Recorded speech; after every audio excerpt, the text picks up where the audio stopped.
नमस्कार, आप देख रहे हैं दिन भर बिहार। मैं हूं आपके साथ मधु। आइए जानते हैं दिन भर बिहार में आज क्या क्या हुआ। नजर डालेंगे सबसे पहले सुर्खियों पर। नशा मुक्त युवा अभियान की शुरुआत, शराबबंदी पर सीएम सम्राट का 2 टूक संदेश। एसएसपी पर प्रशांत किशोर का बड़ा हमला, बोले राजनीति करनी है तो वर्दी छोड़ो। एफआईआर की खबर पर भड़के पप्पू यादव, बोले डरने वाला नहीं हूं, मेरे बच्चों को कुछ हुआ तो महाभारत होगा। डेयरी ईओ विमल हत्याकांड में खुलासा, ड्राइवर ही निकला कातिल।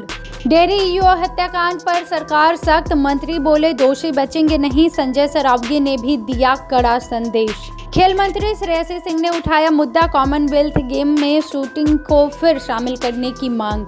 नगर निगम कर्मियों की हड़ताल चौथे दिन भी जारी, पूरे शहर की सड़कों पर कचरे का अंबार।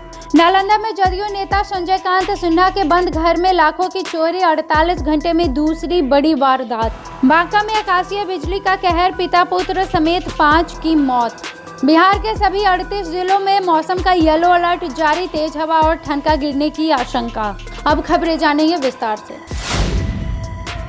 बिहार के मुख्यमंत्री सम्राट चौधरी रविवार को पूरे दिन एक्शन मोड में नजर आए।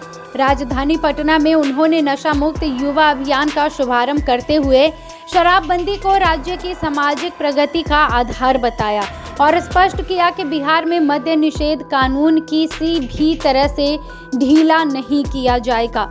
इस दौरान उन्होंने कहा कि शराबबंदी के बाद लोगों का रुझान धार्मिक और आध्यात्मिक गतिविधियों की ओर बढ़ा है।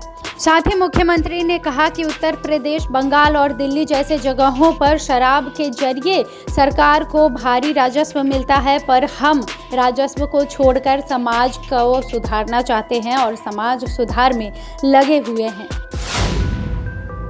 बांकीपुर उपचुनाव के बीच जनसुराज के संस्थापक प्रशांत किशोर ने पटना और प्रशासन पर गंभीर आरोप लगाते हुए कहा कि चुनाव के दौरान उनकी पार्टी के कार्यकर्ताओं को जानबूझकर निशाना बनाया गया और 50 से अधिक लोगों को बाहरी बताकर हिरासत में ले लिया गया, जबकि उनमें कई पटना के ही निवासी थे।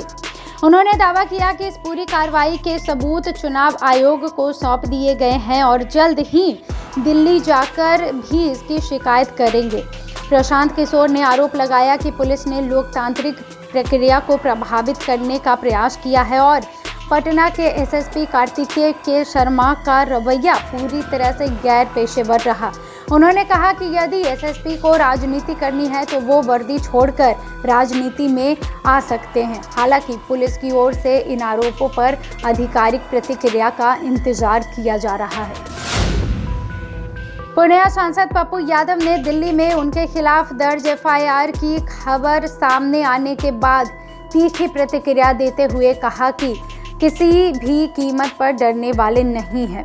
उन्होंने कहा कि अगर उनके समर्थकों या बच्चों को नुकसान पहुंचाने की कोशिश की गई तो आर पार की लड़ाई होगी और महाभारत छिड़ जाएगा। पप्पू यादव ने कहा कि उनके नेता राहुल गांधी और प्रियंका गांधी है, इसलिए ऐसे मामलों में वो घबराते नहीं हैं। उन्होंने चुनौती देते हुए कहा कि जितने केस दर्ज कराने हैं करा ले, लेकिन वो पीछे हटने वाले नहीं हैं। सांसद ने कहा कि उनके समर्थकों को डराने की कोशिश की जा रही है, लेकिन वो खुद दिल्ली आ रहे हैं और पूरे मामले का सामना करेंगे। वही अपने खिलाफ की गई कार्रवाई को राजनीतिक दबाव बनाने की कोशिश बताया है। उन्होंने डेयरी में हुए ईओ विमल कुमार हत्याकांड में पुलिस ने खुलासा करते हुए पूरे मामले की परतें खोल दी हैं। जांच में साफ हो गया है कि इस वारदात को किसी बाहरी अपराधी ने नहीं बल्कि खुद उनके ड्राइवर मिथिलेश कुमार ने अंजाम दिया।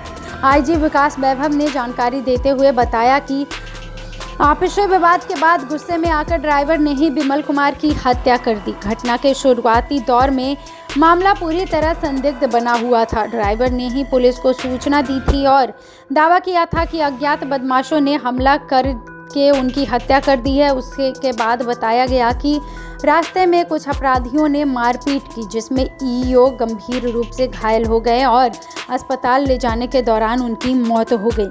हालांकि ईओ की पत्नी ने एलजेपीआर विधायक पर आरोप लगाया है।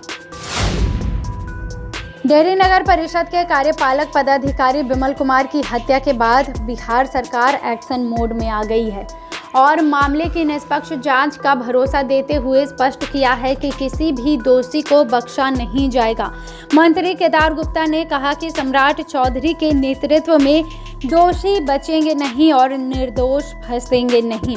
जबकि भाजपा प्रदेश अध्यक्ष संजय सरावगी ने कहा कि पुलिस तेजी से कार्रवाई कर रही है और साजिशकर्ताओं तक जल्द पहुंचा जाएगा।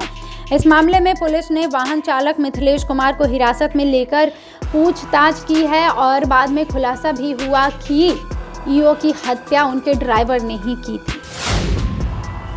कॉमनवेल्थ गेम्स में भारत के शानदार प्रदर्शन पर खेल मंत्री श्रेयसी सिंह ने खुशी जताते हुए कहा कि लगातार बढ़ रहे भारत की मेडल टैली पूरे देश के लिए गर्व का विषय है। उन्होंने कहा कि भारतीय खिलाड़ी अंतर्राष्ट्रीय मंच पर लगातार बेहतर प्रदर्शन कर देश का नाम रोशन कर रहे हैं। हालांकि उन्होंने चिंता जताई कि जिन खेलों में भारत को सबसे अधिक पदक मिलते हैं उन्हें धीरे धीरे कॉमनवेल्थ गेम्स से बाहर किया जा रहा है।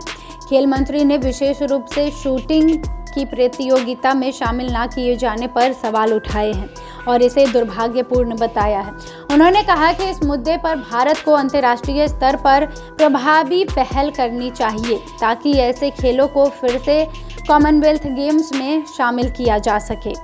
साथ ही उन्होंने विश्वास जताया कि भारतीय खिलाड़ी आगे भी विश्व स्तर पर देश का गौरव बढ़ाते रहेंगे। बिहार में नगर निकायों के करीब 42,000 कर्मचारियों की अनिश्चितकालीन हड़ताल चौथे दिन भी जारी रहने से राजधानी पटना समेत शहर की सफाई व्यवस्था पूरी तरह से चरमरा गई है। और ये सिर्फ राजधानी का ही दृश्य नहीं है बल्कि पूरे बिहार में अभी यही दृश्य देखा जा रहा है और सड़कों पर कचरे का अंबार लगा हुआ है।